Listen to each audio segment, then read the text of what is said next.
ഈ വാർത്ത നിങ്ങൾ തന്നാലേ കൊടുക്കൂ. അല്ല, ഇന്നലെ രാവിലെ SFIക്കെതിരെ നിങ്ങൾ കൊടുക്കുമ്പോ ആരെങ്കിലും തന്നിട്ടാണോ കൊടുത്ത്? കൃത്യമായിട്ട് ആർഷോ ഈ വിഷയം ഫേസ്ബുക്കിലൂടെ തന്റെ കുറിപ്പിലൂടെ അറിയിച്ചപ്പോൾ അത് കൃത്യമായിട്ട് എല്ലാ മാധ്യമങ്ങളും കൊടുക്കും. നിങ്ങളുടെ വിവരം നിങ്ങൾ അതെ അതെ അത് ഏത് മാധ്യമം കൊടുക്കാത്തത്? ഏതാണ്?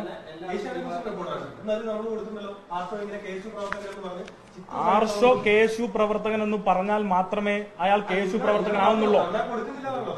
കൊടുത്തിട്ടുണ്ട്. ഞങ്ങൾ ഈ പറഞ്ഞ മുഖ്യധാരാ മാധ്യമങ്ങൾക്കൊക്കെ കൊടുക്കേണ്ട രൂപത്തിൽ ഞങ്ങൾ കൊടുത്തിട്ടുണ്ട്. ഇനി നിങ്ങൾക്ക് വേണേൽ നിങ്ങൾക്ക് ഇപ്പം വേണേൽ തരാം ഓരോ കോപ്പി. അല്ല, ഞാൻ ചോദിക്കുന്നത്, നിങ്ങൾ ഉത്തരവാദിത്തപ്പെട്ട മാധ്യമ പ്രവർത്തകരല്ലേ? അപ്പോ അങ്ങനെയാവുമ്പോ ഞങ്ങൾ വാർത്ത തന്നാലേ നിങ്ങൾ കൊടുക്കൂ എന്ന ടൂണിലല്ലേ നിങ്ങളിപ്പോ പറഞ്ഞുകൊണ്ടിരിക്കുന്നത്?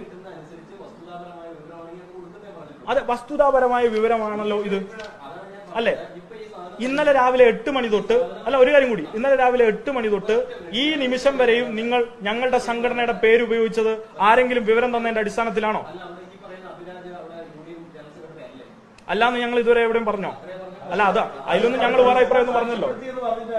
പ്രിൻസിപ്പൽ സാക്ഷ്യപ്പെടുത്തി. അപ്പോ ഈ സാക്ഷ്യപ്പെടുത്തലൊക്കെയും അതെ, ഈ സാക്ഷ്യപ്പെടുത്തൽ ഇയാൾ രാവിലെ 8 മണിക്ക് അറസ്റ്റ് ചെയ്യപ്പെട്ടിട്ട് ഈ പ്രസ് മീറ്റ് നടത്തുന്ന ഈ സമയം വരെയും SFIയുടെ മുൻ സംസ്ഥാന സെക്രട്ടറിയും ഇപ്പോഴത്തെ അഖിലേന്ത്യാ ജോയിന്റ് സെക്രട്ടറിയുമായിട്ടുള്ള PM മാർഷോ ഒരു ഫേസ്ബുക്ക് പോസ്റ്റ് ഇടേണ്ടി വന്നു കേരളത്തിലെ മാധ്യമങ്ങൾക്ക് അതൊന്ന് വാർത്തയാക്കാൻ എന്ന ഏറ്റവും പരിതാപകരമായ അവസ്ഥയിലേക്ക് കേരളത്തിലെ മുഖ്യധാരാ മാധ്യമങ്ങൾ എത്തിയിരിക്കും.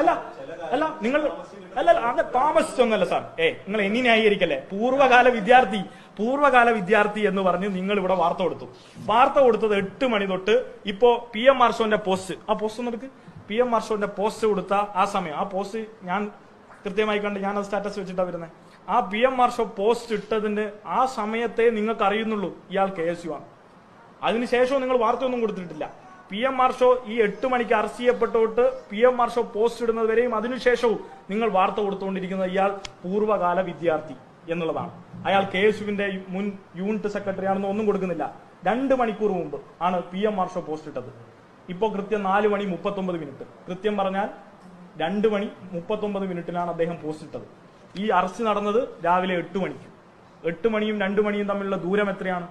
എന്താണ് കേരളത്തിലെ മാധ്യമങ്ങൾക്ക് സംഭവിച്ചത്? നിങ്ങൾ അജണ്ട സെറ്റ് ചെയ്യുന്നില്ല എന്നുള്ളതല്ല, നിങ്ങളുടെ വൈകിച്ചയും നിങ്ങളുടെ അജണ്ടയുടെ ഭാഗമാണ് എന്നുള്ളത് കൃത്യമായി ഇവിടെ ബോധ്യമാണ്. അതുകൊണ്ട് ഞങ്ങൾ അന്വേഷിക്കേണ്ടി വന്നു. SFIയുടെ സംസ്ഥാന സെക്രട്ടറി ആയിട്ടുള്ള ഞാനോ അല്ലെ പ്രസിഡന്റ് ആയിട്ടുള്ളവരോ ഇവരൊക്കെ ഫേസ്ബുക്ക് പോസ്റ്റ് ഇടുന്നതും കാത്താണ് കേരളത്തിലെ മാധ്യമങ്ങൾ വിവരങ്ങൾ നൽകാൻ ഇരിക്കുന്നത് എന്ന തലത്തിലേക്ക് നിങ്ങൾ തന്നെ പറയുന്നിടത്ത്